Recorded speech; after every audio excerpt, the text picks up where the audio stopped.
Welcome back, trainers, and in this video we're going to be taking a look at quite a few battles. This is going to be a PvP kind of a day, so that's what I'm going to be uploading today. Maybe I might go for some news, but for the most part, this is what I have planned here. Now, we've got a 50-minute video, okay? So maybe you want to go grab some snacks, a drink, and sit back, relax, maybe a little smoke, who knows?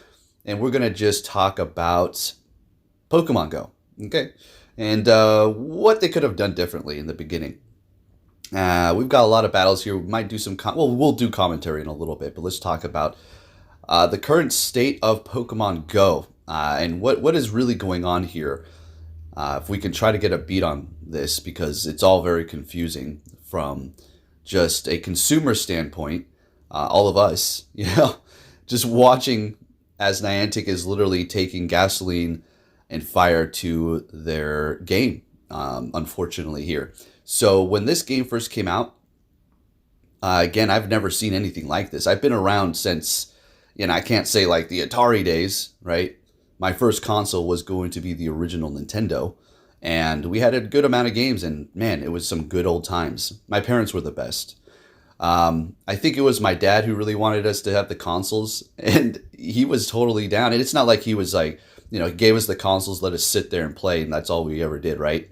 Nah, man, he would take us out to Chuck E. Cheese. He would take us on bike rides. He would take us fishing. He would take us camping. It was a great childhood, right? So that's that. Anyways, what I'm trying to explain is Pokemon Go. It was something different. All right, I think what was the biggest phenomenon that I seen back in my old school days of something so breathtaking and just got everybody interested, a video game that is. I think they're all pretty good, but what really stood out was, I'm gonna have to say, the PlayStation, but then the Nintendo 64. That hit different, right? Nintendo 64 hit a little different. We all know PlayStation original was a phenomenal success.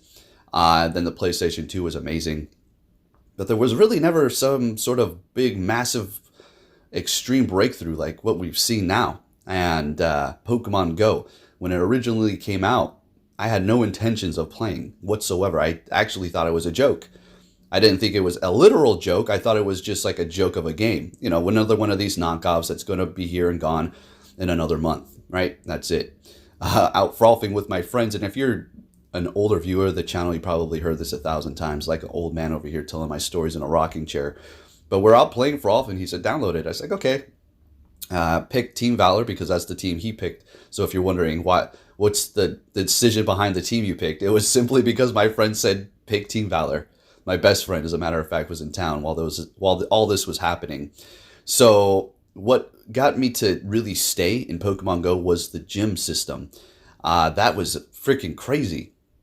The fact that I can put Pokemon in there or knock out Pokemon in real time and have them, see it, was just something fun. And just having your Pokemon sit there and defend a gym, this was amazing. And it was all during the summer, so I was just out there. And this is when I would go on foot from my house, go around and just walk. I didn't even think about getting in the car. I didn't even want to get in the car. I was like, oh man, I'm going to go on my Pokemon adventure. It'd be probably like, I don't know, 7:30 at night. We get sunlight until about 3 in the morning here. And even then it's still a little bright, depending upon the time of the summer. So it was great. Told my girlfriend and my son, I was like, all right, going to go on my Pokemon adventure. I'll be back later. All right, see you later. Man, how amazing. It was so good. I was excited to go into the woods, but unfortunately I found out the hard way that there is not jack crap in there. And maybe once in a while there's a Pokemon, here and there, but the majority of them were in the city and or in more dense areas. So that's where I had to venture out. So what happened was the servers were overloaded. We were constantly trying to log in, right? And it was such a pain in the butt. It was so annoying. So essentially what happened was they were not anticipating so many people playing and downloading their game. So it was overloaded. Therefore, it was always hard for you to get in. And at this point, I wasn't spending money. I would be excited as hell if I spent $5. I'm not joking. $10 was something crazy. Once every couple of days or something like that. But then when I started getting the views, I was like, okay, well, I think we got to take this in a new direction. My ex hated her job. always said she wanted to quit literally every day. She was making great money, but once we saw the numbers and we realized that this is not going to last forever, or at least the numbers that we were seeing weren't going to last forever, we made a decision for me to, just do this full time, and that's where we're at. So I did. But taking it a step back to where Pokemon Go messed up. Now, I don't know if we can really...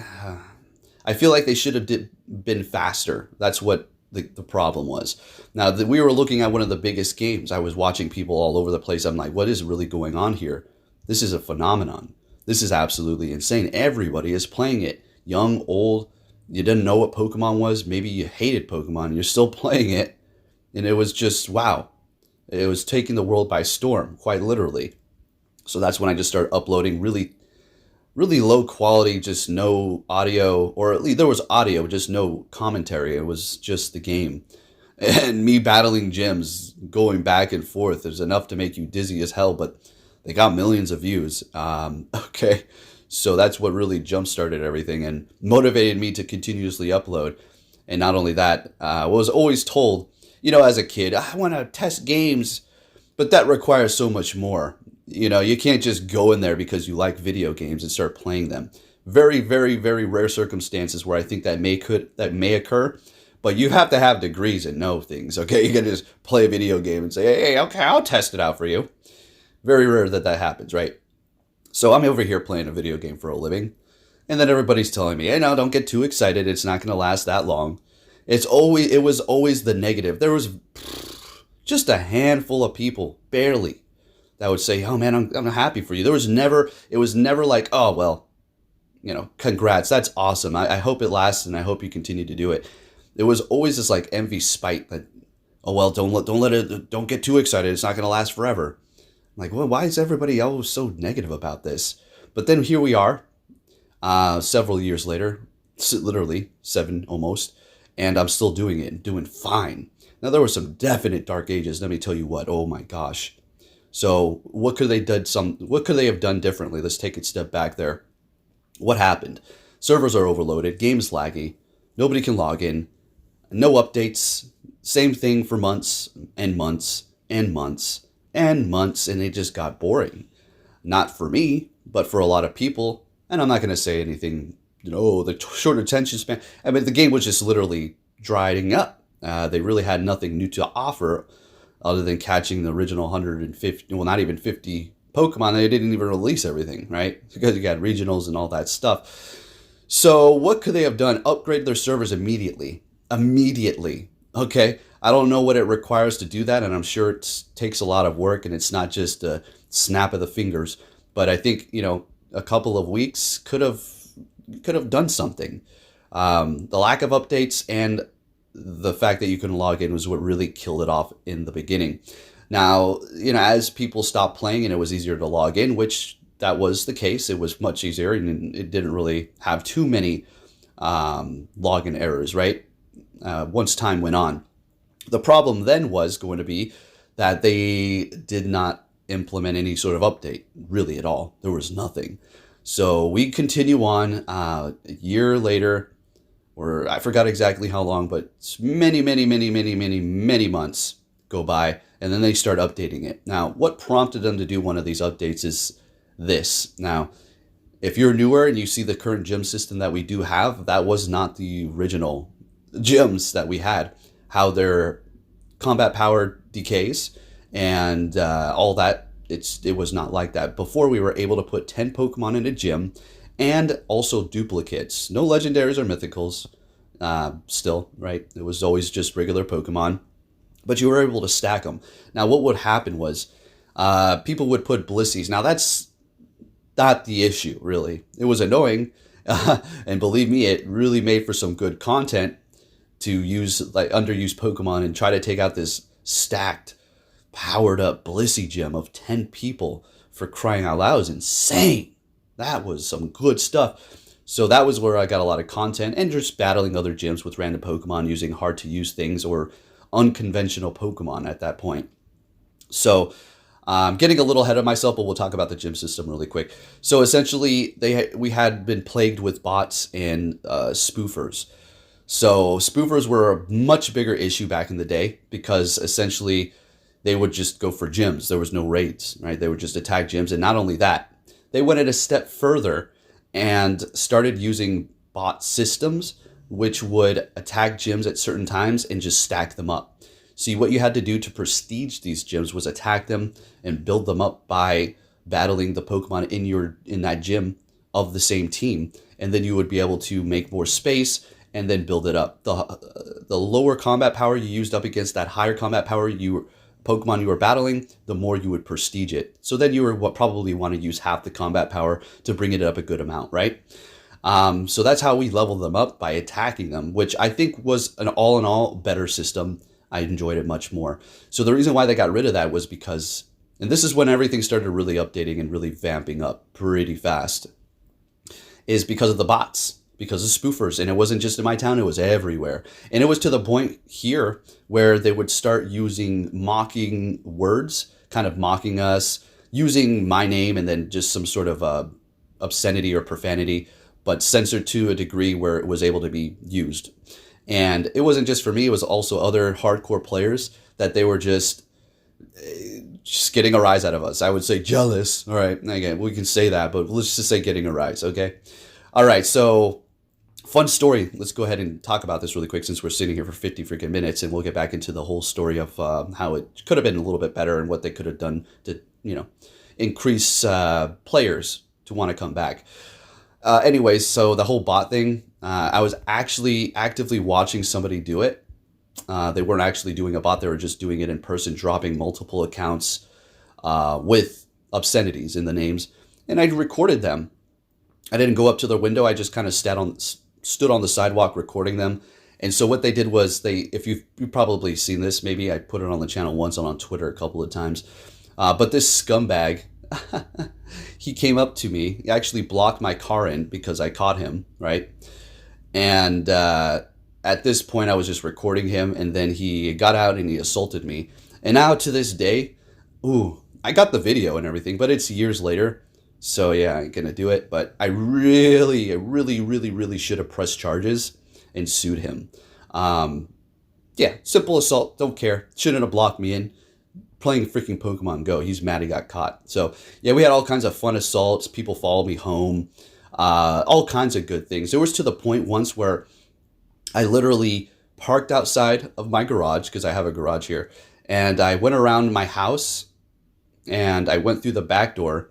I got a weapon and I waited it towards on the side to see if they would come up, and they literally pulled up right behind my car. I thought they were going to come up to the door. You have no idea how hard my heart was pounding. And I had a nightstick, right? I was about to bust somebody's head open. All right, I didn't want to, but I was going to, defend myself against this freaking nutcase who was following me. It wasn't the same guy who assaulted me. Another person. All right, yeah, good times, right? So they sat there for a minute. They didn't come up. They left. I didn't call the cops because I'm a firm believer of handle your shit. All right, and then, honestly, I'm going to be completely honest with you here, okay? Don't judge me. I was hoping something would happen because I had this just anger, rage in me for somebody who would even attempt to do this for a Pokemon game and follow me home. They saw me drop at a gym. They knew it was me. I had a YouTube channel and they followed me. So I was just ready and amped up, right? Thank goodness it didn't, because I didn't know. I'm not trying to really hurt people, but I was like, how dare you do this? Are you really going to come over here? So anyways, that happened in multiple different times. So we'll take it a step back into the gyms and stuff. So they implemented the new gym system because of the whole bots and the spoofers. And that's when they really started vamping up these things. Now, what could they have done? They needed to update it a lot quicker. That whole bot system with the gyms was going on for months and months and months, and they needed to introduce new generation Pokemon a lot quicker. I remember when they released the first wave of Gen 2, it was one of the most hyped things ever. It was exciting for us. It was amazing. I even remember the first shiny that they released, which was going to be Magikarp for a water festival. And I remember staying out. I said, I'm not going to go home until I get a shiny. I was out there until about 3:30, 4 in the morning, and I remember exactly where it was. It was Diamond Center, driving around the mall, right in front of the Best Buy at the corner. and I couldn't believe it. I was like, oh my gosh, I finally got it. I can go home and go to sleep. So that was the first one, and then they released Dratini, starting with the Community Day, and that was another awesome thing that they introduced. And then they really started picking it up, and it was looking up, right? What could they have done though? What was it? Was it too little, too late? Almost. They salvaged it. They lost a lot of people, but since this is Pokemon and the brand is so established, it was inevitably never gonna die, unless they just left it how it was and never did anything and never introduced any newer generation Pokemon. There would still be people playing it. It's not going to be completely dead, but it would be. It would be. All right, I said not completely dead. It would be dead. There would just still be a few people playing it. But I feel like it was too little, too late. They needed to come out with a bang, right? Sure, they had some problems in the first month or so, massive connection issues. If they stepped up their game there, good goodness, could you imagine if they kept that momentum from the beginning? Oh, this game would be so much bigger than it is. And this game is arguably one of the biggest mobile apps, period, ever. I mean, for crying out loud, this game makes more than the main series games. Am I wrong? I don't know year through and year through, but there were several years where this game just blew the main series games as far as sales out of the water. And it became flagship. Not only that, it was so big that they're literally incorporating features from Pokemon Go into the main series games, such as raids, right? And even like the catch system, like throwing it from straight on, right?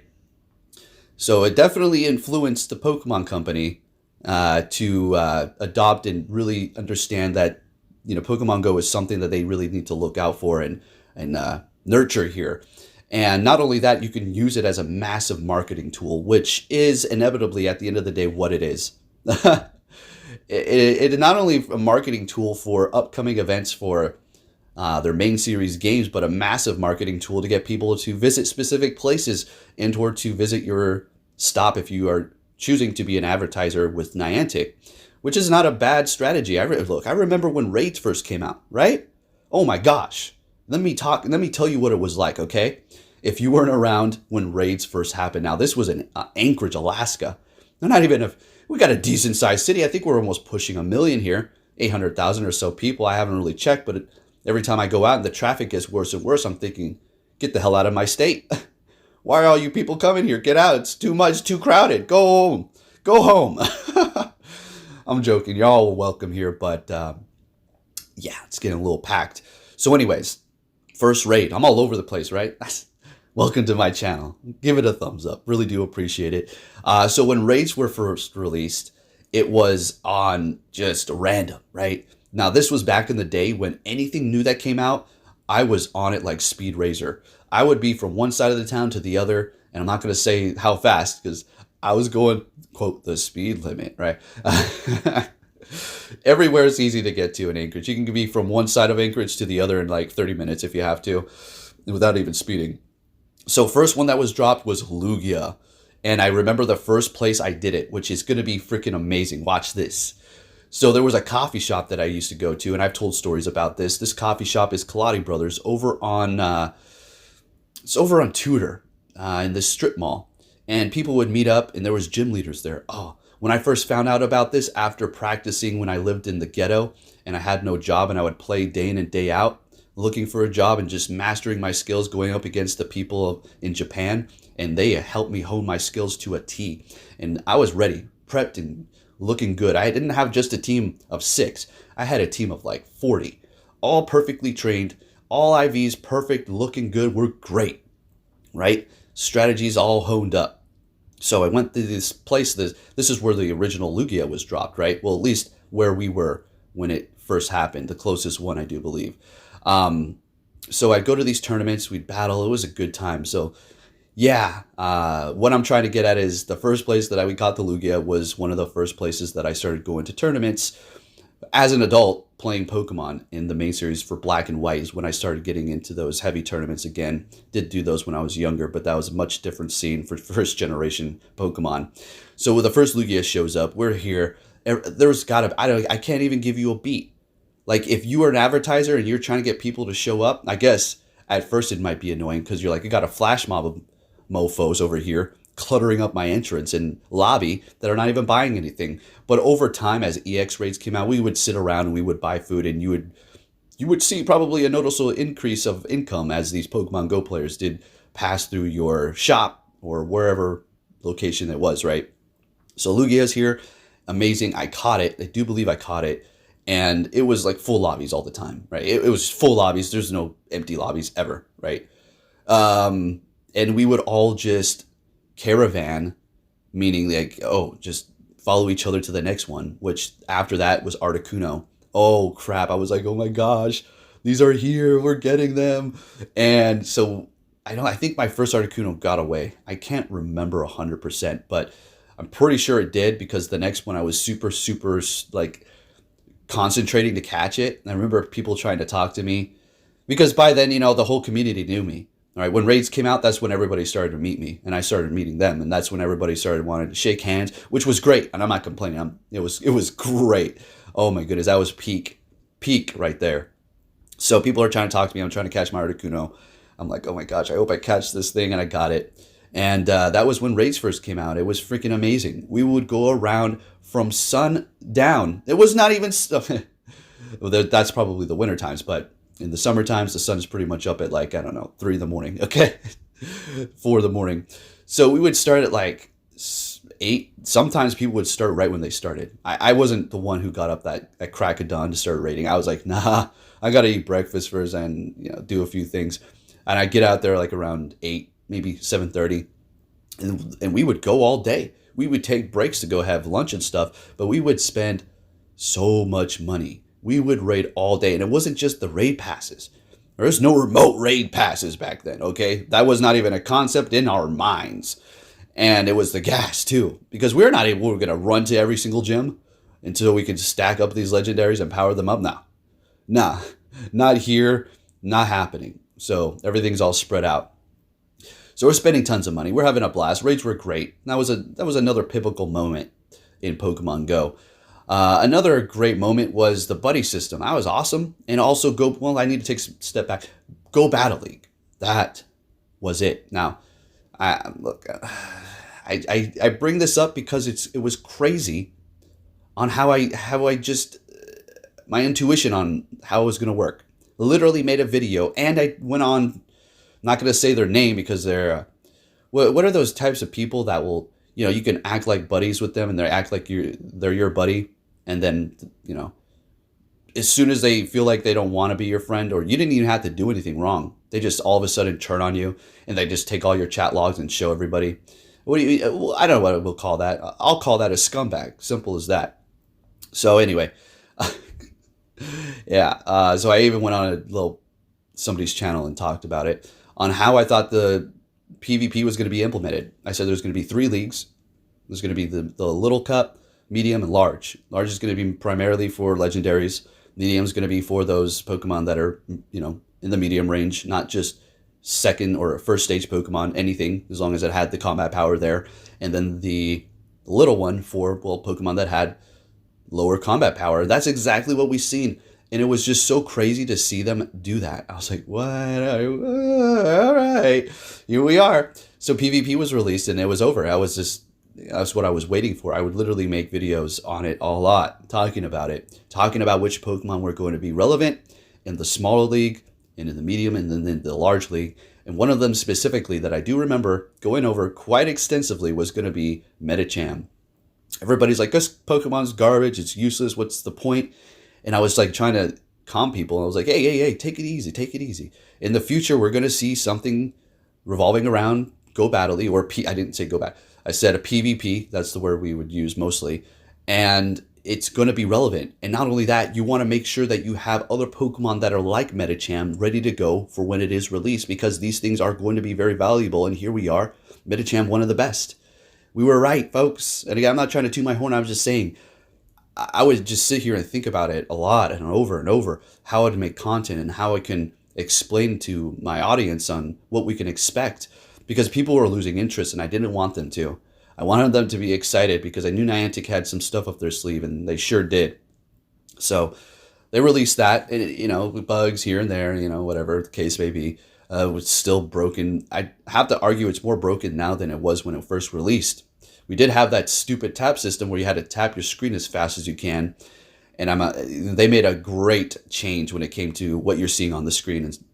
Instead, imagine just tapping as fast as you can to get an excellent. I mean, it sounds easy enough, but this animation here is so much more visually stimulating that it's just a lot better. It was really kind of annoying, that tap system. Went to a lot of Silph Arena tournaments locally. Good stuff. Good stuff. Sad to see them going. Now, I have a little something to say on this. I'm going to deviate from the main conversation just for a second. This is just a conspiracy theory, okay? As to what is going on here with Silph.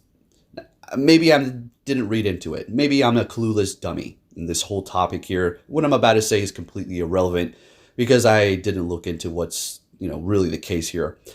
But what I remember seeing something along the lines of Silph Road could not advertise or put advertisements up, and I would imagine there was a Gestapo list of demands that they had to meet as far as teaming up with Niantic. Could you imagine the limitations and all the stuff? Remove your ads. Nope. I'm sure they're making a pretty penny worth of change. And stuff doesn't just happen. These words don't just appear on websites. You got to be compensated for your time. Remember what we were talking about? The most valuable thing in your life is time. Second is, of course, family. Of course, friends. But then again, close second is going to probably be money, assets, food exchange. But when it comes down to it, it's money, right? So you got to be compensated for your time. Things don't just run for free. And I'm sure Niantic wasn't lining their pockets with their millions of Pokecoin dollars that they're earning, right? And at this point, when the raids are coming out, they had reached record highs for a game that had really low features. Right? So they're making millions. It's not like they were making peanuts, right? They had the money and the funds to potentially upgrade the servers or upgrade whatever or speed up the process, but they didn't. Again, I do not know how much it's going to take to upgrade your servers, but I feel like they could have done it. Anyways, back to the Silph conspiracy thing. Let's not drag this one out. I think that they were literally got dried up dry. They had no more funds to run it. They were probably burnt out from Niantic and listening and them bark all the rules and the guidelines that they had to follow. Now tell me, was it worth the easy mode, joining with Niantic? Was it worth it? I don't know. You tell me. I'm not happy they're gone. I had my fun with them when they were here in the past, their golden ages, when in-person tournaments were a thing, and then everybody got scared. And now, since the government said, this thing's going to get you, you have a car accident and you died from the thing, if you know what I mean. You died from the C virus. You're mountain climbing, you fell to your death. Unfortunately, that's a horrific death. I'm just giving you an example. You died of the sea. You're jet skiing, you fall, you drown, you died of the sea. It's like, what do you mean? And this is where we're at, and this is where a lot of it just started to die. And I didn't even waste my time. Okay, I didn't want to put myself in a position with people that were so scared of life.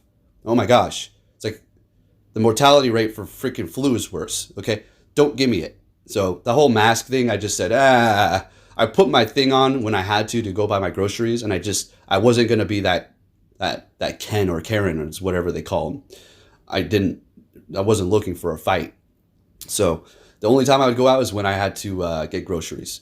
So that's when it kind of killed my love for it. I think I dropped out of the Silph tournaments way before that, but that was a fascinating time period to look back on and do studies on all that. Now we're getting a little political, but yeah, I'm not going to go down that route. It's funny how they backtracked everything anyways. So that pretty much was, I'm not going to say the death of it, because Pokemon Go is certainly not dead by any means, but that killed a lot of the stuff, including leading us up to the damn remote raid passes, which I was preaching to this. Don't hop on my ass for saying this, okay?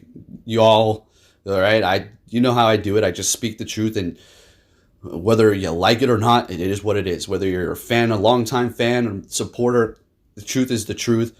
That's just the way it goes, unfortunately. But I said, you give an inch, they'll take a mile.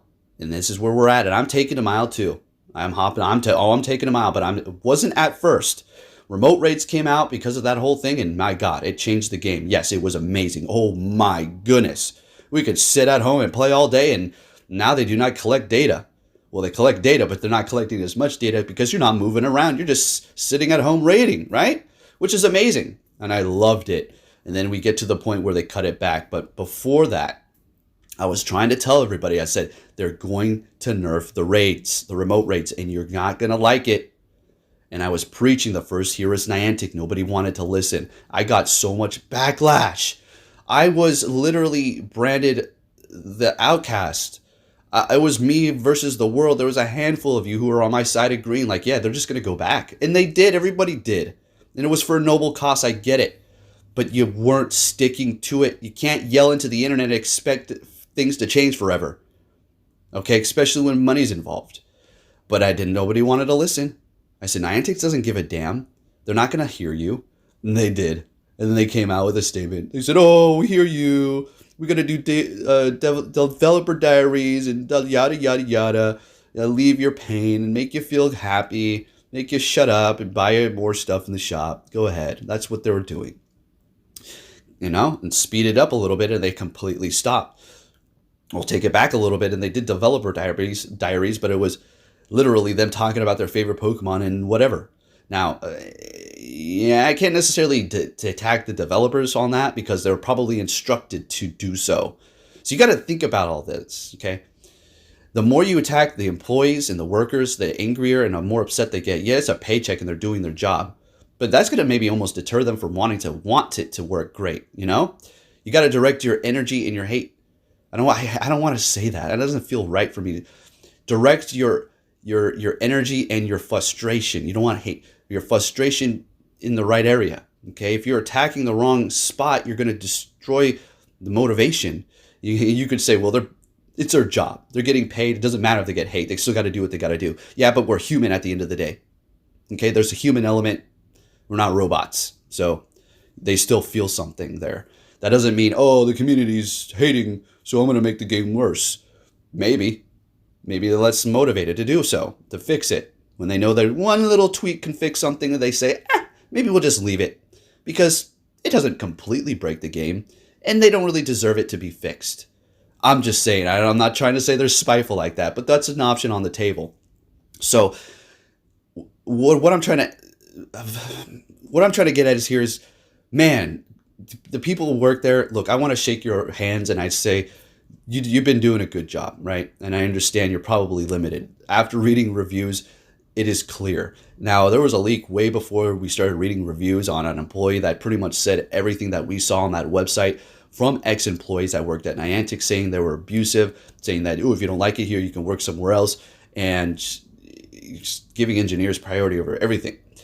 But I thought it was fake because there was no source. Anybody could have typed that out, but come to find out it's true.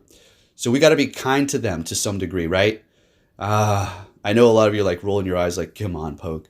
Look, you got to treat them with respect. They're humans that made a great game. Think about you at your work. You can't just go around running the show unless you're the boss.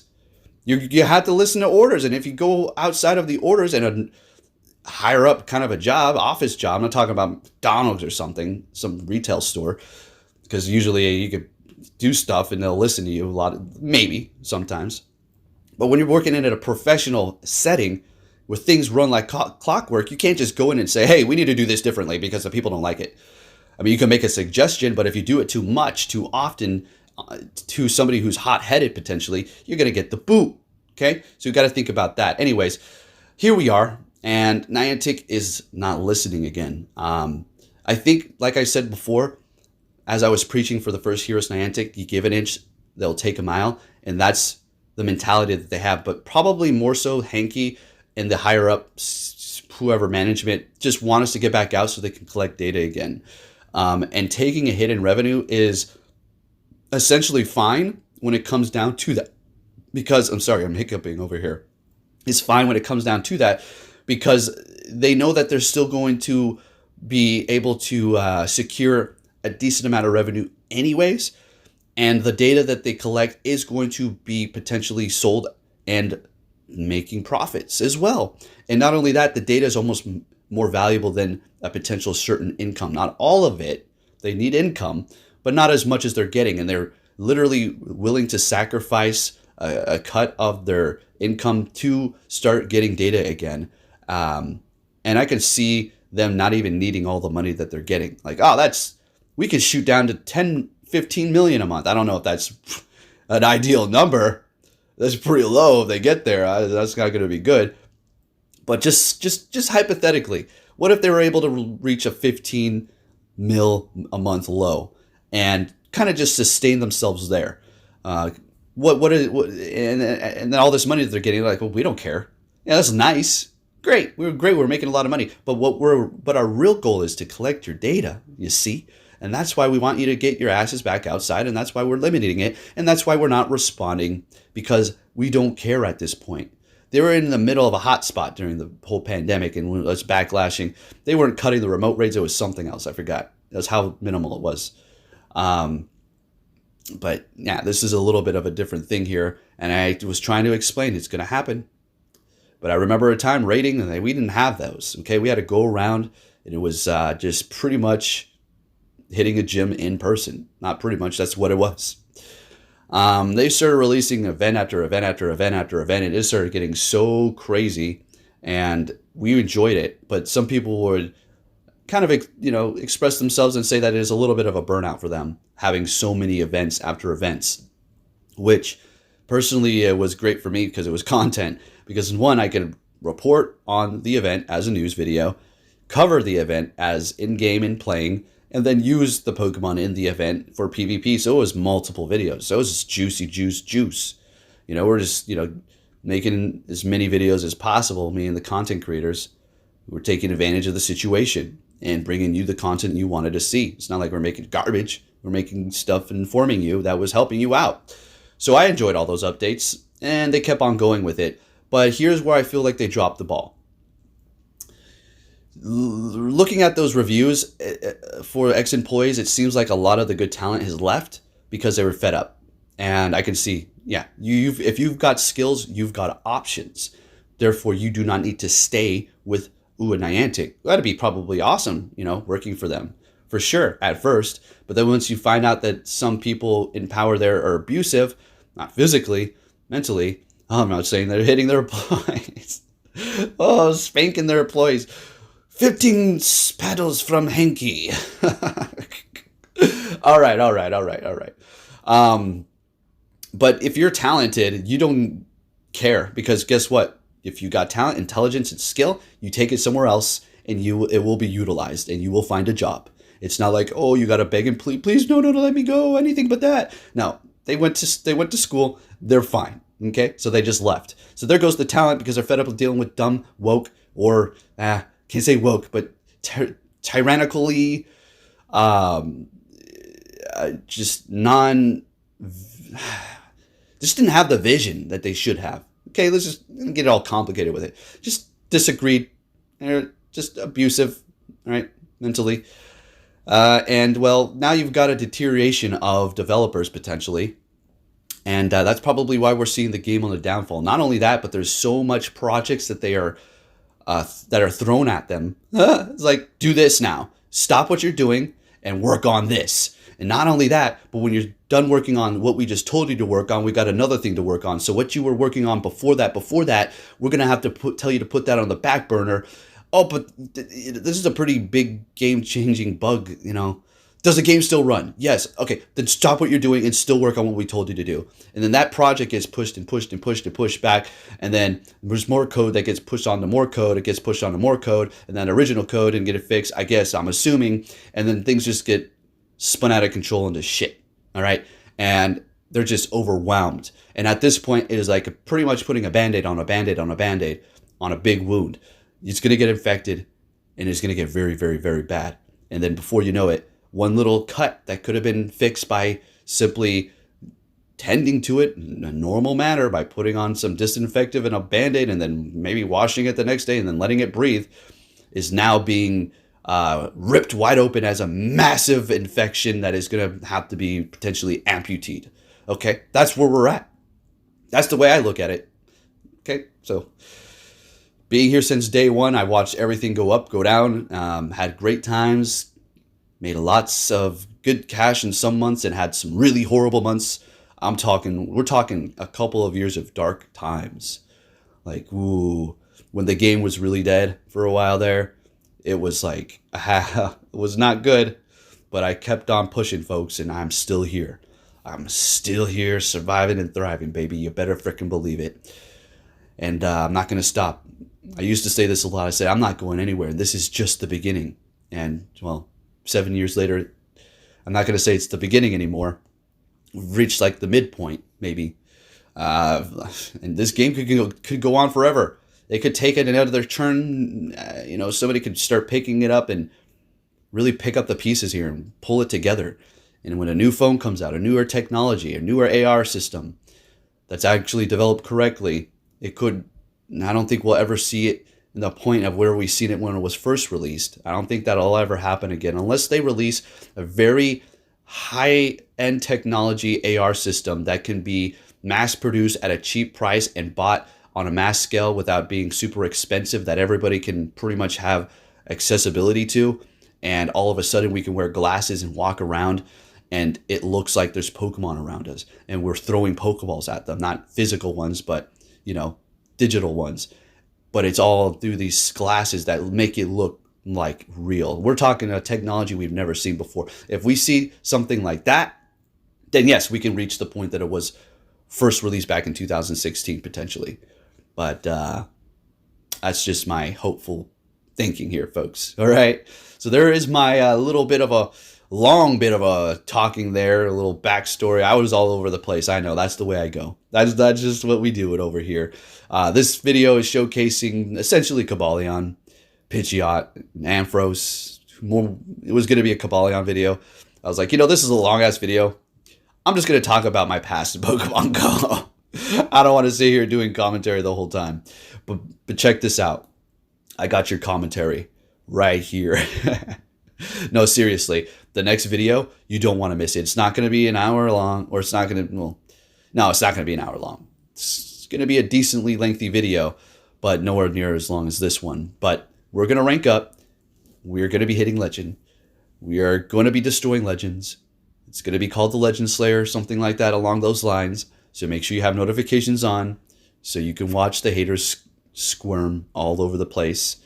See, yeah, you just don't upload a video for a couple of days and go Battle League, and all of a sudden you're rising up.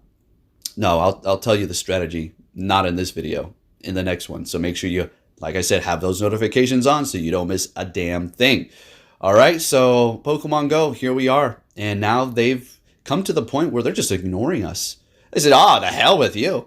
All right, and not only that, they're kind of mocking us, and it seems like they're angry. They've become frustrated with the community. Can I see where they're coming from? No.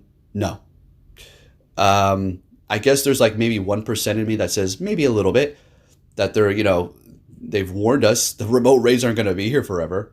They warned us that we're not going to continue to be able to purchase them. They didn't say the price increase would go up. They didn't. I don't think they ever mentioned anything about that, right? But they did say that these were not going to be here forever, but they haven't even removed them. It's just limiting to 5 a day, which obviously I hate. But they could have went about it in a different way. Now, how could I foresee them recovering? Or at least, what could they have done in the backlash of the Here's Niantic movement? Well, I got an itch on my arm, so I had to stop the recording for a second. All right, now here we go. There are, I do believe, several different ways, but we're going to talk about 2 ways that they could have responded to the community. One is they could have said, "Hi, trainers, we hear you loud and clear, and we understand that you're frustrated with the changes to the remote raids. But here at Niantic Labs, we have a vision of getting you out and playing more. So to complete our vision, we need to revert the remote raid passes. We're not going to completely remove them, but we are going to limit on how many you can do per day for the model that we have envisioned for Niantic Labs and Pokemon Go going forward." That's a response, right? At least it's something. They completely ignored us. I know that's not the thing you would like to hear, but that's a response nonetheless by sticking to their guns. Another way, which you probably won't like this either, but I'm trying to look at it from a business point on how that it could benefit them, could benefit us, even though we might have to pay a little bit more. Here we go. Something about some sort of subscription has been found data mined. We don't know too much on how it's going to work or what it's going to be or what we're going to get or how much it's going to cost. But they could have said, or maybe they could make it like this. I'm just guessing. This is all speculation right now, okay? They could have said, hi, trainers. We understand you're frustrated with the remote rate cut, and we hear you loud and clear. We have a subscription feature that is going to be coming out in the future that it's going to allow you to do up to 20 raids. Not only that, you're going to get several items as well with this subscription. So stay tuned, trainers, because, well, we've got this coming down the pike and we'll have prices and different sort of subscriptions available. Thank you for being patient. I don't know. That's just off the top of my dome. If I sat down with a group of, I don't know how many people they've got to put these damn things together and fine-tuned it up and spent a day or a week or a month on it, for crying out loud, oh, shit. Look, I'm not saying I'm some sort of super genius, but I am really in tune with the player base. I don't know. I could probably come up with some solutions here. I'm not some sort of like mastermind, like I said, but I feel like this would have been a better solution. And if you're thinking, whoa, Poke, slow it down there with that subscription talk. I don't like that. Okay, well then what do you want? Just 5 remote raid passes? It's an option. All right. Do you want them to continue on unlimited? Of course we do. But we know they're not going to. So we have to accept that. Okay. Let's accept it. Let's try to see what else we can talk about on how to make this better. I know paying more is not ideal, but if you had a subscription that granted you some cool items that was worth the price, and it bumped it up to at least 20 raids, remote raids per day, that's cool, right? I mean, personally, I think it is. I know other people are not going to agree, then you can't please everybody, and that's just the way the world works. Okay, go ahead and leave your comments down below on how you feel about that. That's fine. If you disagree, that's okay. But I just feel like any sort of a response would have been better than nothing, see? And here's why I think they didn't respond. And this is one of the main reasons why I do not apologize to assholes. I'm not calling you all... I'm not calling you that, but the internet is an asshole. Let's be real. You can't please it, really, okay? You can kiss its ass. That's all you can really do. And even then, it's still going to bite you right back in your butt. But they didn't respond probably because they knew even if they responded and said they hear us, but we want to go forward, that first response I gave you, they would get backlash even more so. So they just kept their mouth shut. So here we are, okay? Poke8K for president of Niantic. Couldn't that be some funny stuff? I know one person I'd ban immediately, for sure. Thank you for watching. Hope you enjoyed the video, and I'll catch you all next time.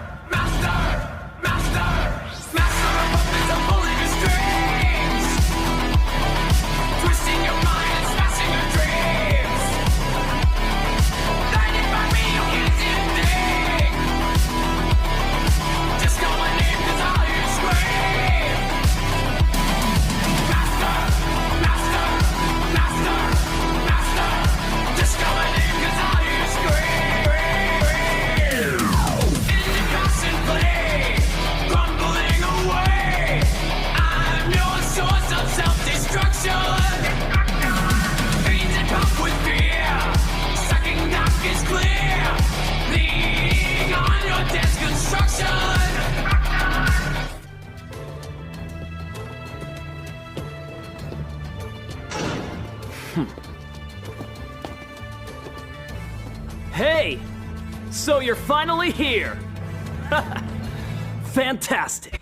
You will see.